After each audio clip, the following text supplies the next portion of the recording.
voltar para um assunto que foi o assunto de ontem, continua sendo o assunto de hoje, que é esse vídeo divulgado pela Marinha, né? Em meio aos cortes do governo, a Marinha postou um vídeo mostrando a diferença entre o brasileiro comum, né, o civil, e o militar. Né, mostrando aí, ó, quem é militar tá sempre trabalhando, quem é civil tá curtindo com a família, tá viajando, tá passeando na praia, quer dizer, tá tendo uma vida boa enquanto os militares estão treinando, ralando.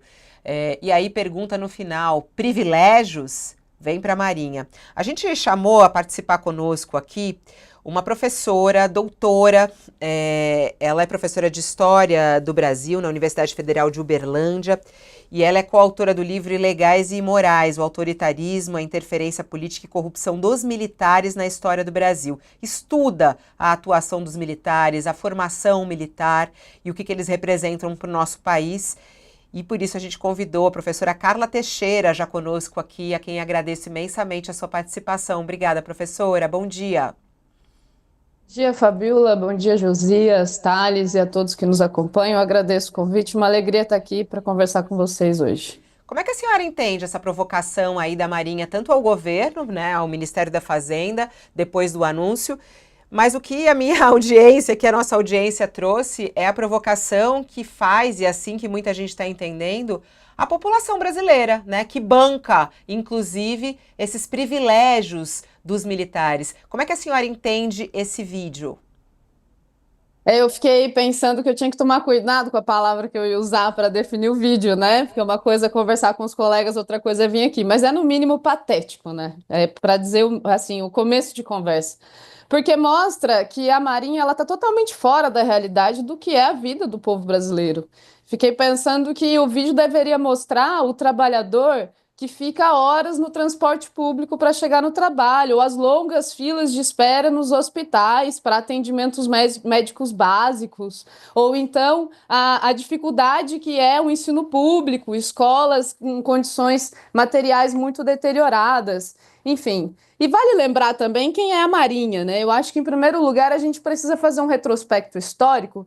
Lembrando que a Marinha, ela é uma força bastante ligada ao conservadorismo. Então, quando a gente tem a fundação da República, o Exército funda a República e a Marinha fica do lado da monarquia, né? E essa divergência, vou chamar assim, ela se manifesta em diversos outros momentos da história política do Brasil. Por exemplo, quando teve a Novembrada em 1955, foi a Marinha que atuou ostensivamente para tentar impedir a posse do presidente eleito Juscelino Kubitschek. Além do fato, Fabiola, Josias e Tales, da Marinha ter sido a força que, de acordo com o relatório da Polícia Federal, se engajou ativamente, chegando a disponibilizar tropas para a tentativa de golpe do Bolsonaro em 2022. E vale lembrar também, eu acho que o aspecto mais importante da história do Brasil, né, quando se trata de revoltas nas forças militares, a revolta da Chibata, em 1910, que teve o João Cândido como um grande ícone e que, recentemente, o comandante da Marinha, o comandante Almirante Olsen, fez uma crítica ao fato do João Cândido ter sido elevado a um dos heróis do estado do Rio de Janeiro, né, um dos heróis da pátria. Eu acho que isso demonstra o quanto essa força está deslocada da realidade brasileira e ainda conserva valores reacionários, golpistas, né? Que se traduz nesse vídeo, que é patético, que desrespeita ao povo brasileiro e que, pelo que eu pude ver nas redes sociais, não teve grande apoio, né, da população brasileira. Eu vi que até o João Amoedo, que fundou o Partido Novo, criticou o vídeo. Eu acho que isso mostra que foi um grande tiro no pé da força em termos de propaganda. Isso Ora, mostra um deslocamento, uma falta de sensibilidade, né, dos militares. Eu poderia mencionar aqui, Fabiola, rapidamente, uma série de privilégios que os oficiais da carreira militar eles contam, né? Isso a gente fala muito. Tem os praças, né, que são aqueles os que entram já depois dos 18 anos, e tem os oficiais que vão se formar nas escolas militares, e esses sim têm grandes privilégios. Inclusive, são servidores públicos com privilégios muito acima da média, né? A gente pode falar um pouquinho mais desses privilégios daqui a pouco. Mas é fato que esse vídeo professora, não corresponde com a realidade. Pode Há falar, um Josias. aspecto, professora, a mim me incomoda muito o fato de que, diante de tudo que nós estamos vendo agora, essa tentativa de golpe, o envolvimento tão profundo dos militares com o golpe, mesmo os militares que aparecem no inquérito como aqueles que resistiram à tentativa de golpe, na hora em que o golpe estava em andamento, eles resistiram, mas não levaram os lábios ao trombone, aí fica aquela dúvida: que resistência foi essa, né? Como é que se deu essa resistência? Mas o que me incomoda, e aí acho que até o meio acadêmico tem algo a explicar em relação a isso, é o déficit de debate sobre o papel das Forças Armadas. O que Forças Armadas o país precisa, que Forças Armadas o Brasil deveria ter, não é? Qual é o currículo que deveria ser ministrado nas escolas militares? O que é que está sendo ensinado nas escolas para que nós tenhamos oficiais tão precários como os que nós estamos vendo agora nesse inquérito? Gente que fala mais palavrão do que o que seria desejável, né? Supostamente, gente muito bem formada, um general que não consegue dizer duas frases sem introduzir ali meia dúzia de palavrões, né? Não há um déficit de debate sobre o papel das Forças Armadas, inclusive no meio acadêmico? Eu acho que o meio acadêmico é um espaço que se propõe a debater isso. Eu acho que há falta de debate nisso na política, Josias. Porque vamos pensar um debate desse hoje no Congresso Nacional. O Congresso Nacional não abre espaço para qualquer mudança, o que eu acho que ajuda a entender por que que o governo Lula não encampa uma medida política no sentido de pensar uma reforma das Forças Armadas ou mesmo uma reforma no planejamento de defesa no Brasil. Os militares, eles impõem um bloqueio a isso. O Brasil, acho que é um dos únicos países do mundo em que são os próprios militares quem definem a estratégia de defesa, Josias. Você vai ver lá na Europa, são civis que fazem isso. E eu acho que isso demonstra muito a tutela militar sobre a política no Brasil. Gostei muito do seu comentário, porque eu acho que esse vídeo da Marinha, ele traz à tona um elemento importante que é o ethos militar, a ideia de que os militares são moralmente superiores aos civis. É por isso que a gente escreveu o livro Ilegais e Imorais, para mostrar que quando eles não estão na ilegalidade, eles estão na imoralidade. Quando eles não estão na imoralidade, eles estão na ilegalidade. Essa é a atuação política, porque teoricamente, né, quando a gente vai na letra da lei, não há espaço para atuação política dos militares. Então, essa ideia de superioridade, de olha, eu trabalho mais, ou então nós somos incorruptíveis, ou nós temos uma formação superior à dos civis, é isso que garante a tutela militar. É uma pena, inclusive, porque eu vejo alguns acadêmicos defendendo isso. Li algumas coisas aí dizendo, olha, mas tem erros graves no golpe. Não é possível que o militar das forças especiais cometeria um erro desse, como se eles fossem super-heróis com superpoderes e não errassem. Na verdade, o que eu acho que demonstra é a crença na impunibilidade, ou seja, de que eles tentariam o golpe de que não daria nada. Sabe por quê? Porque nunca deu nada. É a primeira vez que a gente tem militares indiciados no nosso país.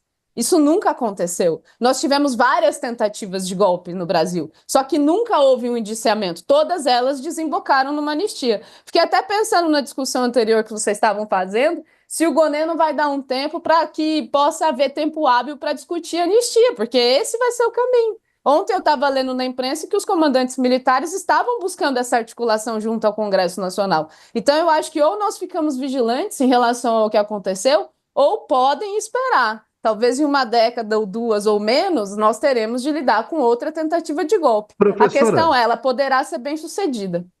professora, o que me preocupa é o que fazer. Como é que a gente faz isso? O que deve mudar nos currículos dos militares, né? Como deve ser, o que deve ser feito com essa força especial aí, os Kids Pretos, que parece formada nos Estados Unidos, com uma ideologia ainda da Guerra Fria, etc. e tal. O que fazer com o estamento militar hoje em dia? Bom, essa pergunta ela é muito boa, Thales. Eu acho que a gente tem dois aspectos que precisam ser considerados. Primeiro, o aspecto jurídico, ou seja, eles cometeram crimes e precisam ser punidos na esfera jurídica, e isso cabe à justiça, né? Em segundo ponto, a gente tem o aspecto político, que seria uma reforma, dentro disso que você está falando. Há um tripé que sustenta isso, né? essa atuação militar ostensiva sobre a política, que é o fato deles terem um sistema de educação próprio, o fato deles terem uma inteligência própria, o fato deles terem uma justiça militar própria, que é uma das mais caras e ineficientes do mundo. Então, esse tripé, ele precisa ser mudado, além do artigo 142, que a gente fala muito do artigo 142, mas quando a gente volta para estudar a Constituição de 88, esse foi uma pesquisa de doutorado, fica claro que eles queriam que fosse ainda pior do que foi, ou seja, o artigo 142, como escrito, ele foi uma conquista da sociedade civil, em termos de subordinação militar, entre aspas, né, bem entre aspas assim.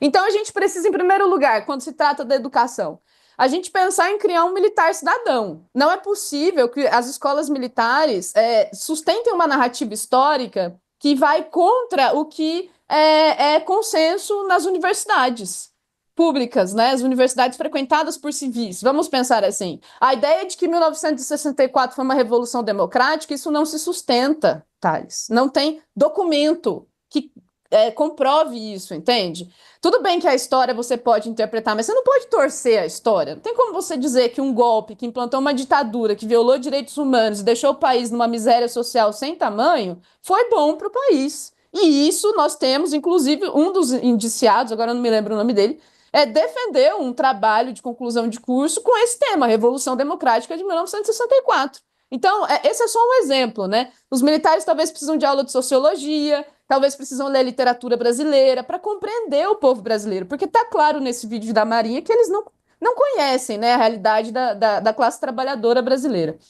O sistema de inteligência ele se mostrou absolutamente ineficiente. Eu acho que a tentativa de golpe do 8 de janeiro e tudo que aconteceu antes, a explosão da bomba recentemente ali na frente do Supremo, mostra que esse sistema de inteligência não serve para nada. E a justiça militar, a gente sabe muito bem, tem uma atuação de proteção em relação a eles, além de ser um poder muito oneroso para o erário. Então, é preciso ter coragem política, mas a gente precisa vir para a realidade, Thales. Com o Congresso Nacional que nós temos, é possível uma mudança hoje? Eu acredito que não. Então não adianta também jogar tudo no colo do governo Lula, porque o Lula me parece assim, vamos deixar o Supremo e a Polícia Federal atuar, porque em termos políticos não dá para agir. Então a gente precisa também perceber que ou tem um debate na sociedade e a imprensa tem um papel importante nisso, de formar essa opinião, né, no sentido de, precisamos mudar, ou a gente vai continuar do jeito que está. Mas a gente sabe muito bem que para alguns grupos, né, porque os militares eles são um instrumento de poder da burguesia, a gente vive num estado capitalista, talvez não interesse uma mudança. Talvez seja interessante manter como está. E é importante a gente ter consciência disso nos debates que faremos. Professora, para a gente finalizar, o pacote que foi anunciado pelo governo, ele tá dentro das medidas necessárias ou você acha que deveria ir além? A mais, porque pelo que a gente acompanhou, até o ministro da Defesa, José Múcio, disse que o que foi apresentado foi aceito, né? Eles só pediram um prazo maior para que realmente mude essa história, principalmente da aposentadoria, que tem um prazo maior para adaptação. Acha que o governo deve aceitar esse prazo maior? Acha que deveria ser mais duro no fim de alguns privilégios? Bom, eu acho que devia começar demitindo o Múcio, né? Porque ele está ali para representar o interesse dos militares junto ao governo, e eu não acho que seria possível qualquer mudança eficiente com o Múcio lá, né? O Lula ele não comanda as Forças Armadas nesse sentido. Eu acho que as mudanças elas são muito tímidas, né, Fabíola? O que a gente percebe é que esse pacote do Haddad ele foi apresentado como algo bom. Mas quando a gente pensa no que é bom para a classe trabalhadora, como, por exemplo, a isenção do imposto de renda, é uma promessa, né? O próprio presidente do Senado diz que isso não é prioridade. Então, a gente sabe muito bem que o pacote ele visa retirar direitos sociais, né? Então, prejudicar quem tem direito ao BPC, ao benefício de prestação continuada. Então, isso retira recursos de áreas sociais que são essenciais para o bem-estar da população. A questão dos militares ela é muito incipiente, porque a gente precisaria pensar numa reforma mais ampla. O Brasil tem um contingente de oficiais, para quê? Esse número de oficiais. Se a gente for pegar o orçamento da defesa, boa parte do orçamento, Fabíola, vai para pagamento de salário. O Brasil não é um país que faz guerra. Então, é preciso racionalizar essas despesas. Vamos pegar o momento anterior, o governo anterior. A gente teve reformas da Previdência, a gente teve uma reforma trabalhista, e os militares não entraram nisso. Pelo contrário, a gente percebeu que o governo Bolsonaro, ele ampliou o orçamento da defesa, diminuindo o orçamento da saúde e da educação. Então, é preciso olhar para isso com muito cuidado, no sentido também de perceber que o Brasil é um país que precisa de forças armadas. Nós precisamos de forças armadas bem equipadas, bem treinadas. O Brasil tem água, o Brasil tem riquezas minerais, nós temos petróleo, então nós precisamos de uma força bem arregimentada e armada para proteger as nossas riquezas. Mas o que não dá é para sustentar privilégios que não trazem nenhum benefício à nação. Qual é o benefício da quantidade de oficiais na reserva que nós temos? Os pensionistas militares. Agora diz que vai acabar com isso, né? De quando o militar ele vai para o barro, como eles dizem, né? Ou seja, ele é expulso, que a família continua recebendo o salário.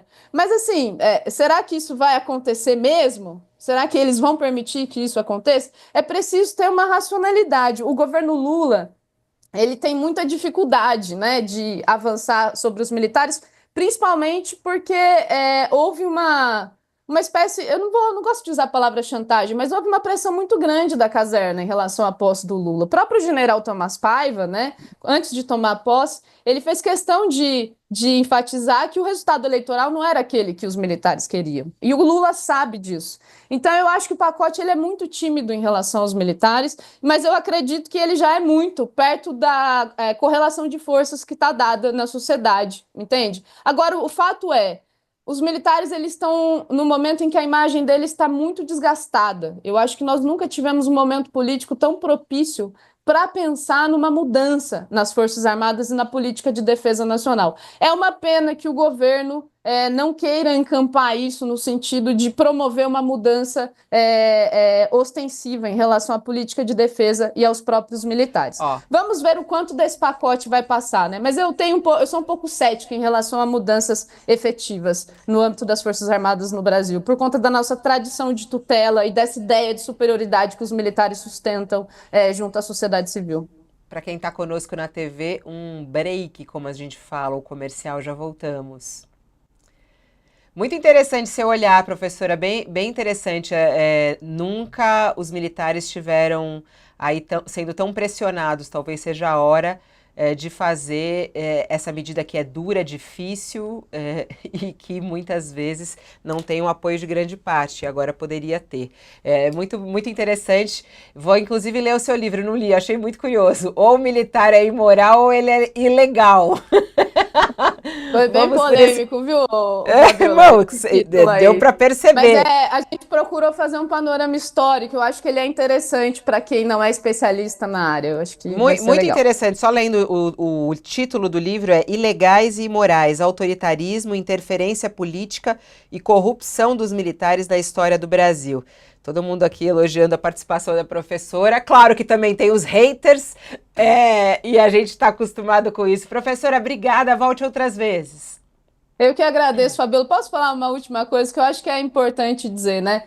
Para cada golpe que deu certo, teve vários golpes que deram errado. E eu acho que a gente tem que olhar para isso com muito cuidado. O governo Lula, ele é um governo de esquerda, né? Um governo que fez uma coalizão de centro, mas ele não quer enfrentar uma questão estrutural que é importante e que vai custar caro para as gerações futuras. Eu acho que é importante deixar esse registro aqui.